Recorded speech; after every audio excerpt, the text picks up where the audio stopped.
కార్మికులకు చాలా నష్టం జరుగుతుంది. ఇక్కడ చాలా సింగరేణిలో రకరకాల స్కామ్లు బయటపడుతున్నటువంటి తరుణంలో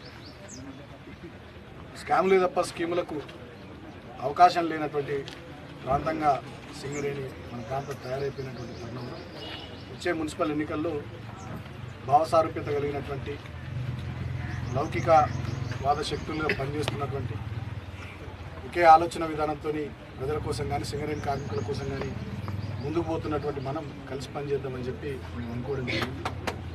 దాంట్లో భాగంగా వారు మున్సిపల్ ఎన్నికల్లో 22 వార్డులు ఉన్నాయి మనకు కేతంపల్లి మున్సిపాలిటీలో. కొన్ని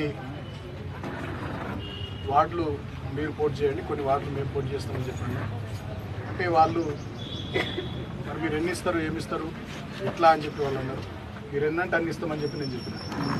మేము కలిసి ప్రజల కోసం పనిచేద్దాం, ఈ ప్రాంత అభివృద్ధి కోసం పనిచేద్దాం, సీట్లు నెంబర్లు అసలు విషయమే కాదని చెప్పి చెప్పడం జరిగింది.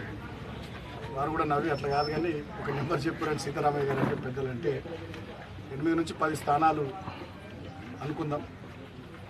మా దగ్గర కూడా అభ్యర్థులు ఎవరెవరు ఉన్నారు, ఏంది ఏం కదా అనేది ఒకసారి మాట్లాడుకొని మీ దగ్గర కూడా ఎవరెవరు ఎట్లెట్లున్నారు, ఏ వార్డులలో ఎవరెవరికి ఎట్లుంది అనేటటువంటి విషయాలన్నీ కూడా అనుకొని ఒక 10 వార్డుల వరకు 8-10 వార్డుల వరకు ఒకటి ఎక్కువనో తక్కువనో అడ్జస్ట్ చేసుకుందాం. పెద్ద ఇబ్బంది ఏమి లేదు.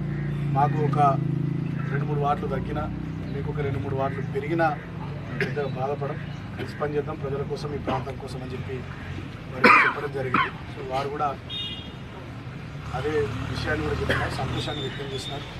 నేను ఈ ప్రెస్ కాన్ఫరెన్స్ ద్వారా ముఖ్యంగా కేతంపల్లి మున్సిపాలిటీ ప్రజానికానికి కూడా సింగరేణి కార్మికులకు అందరికీ విజ్ఞప్తి చేసేది ఏంటంటే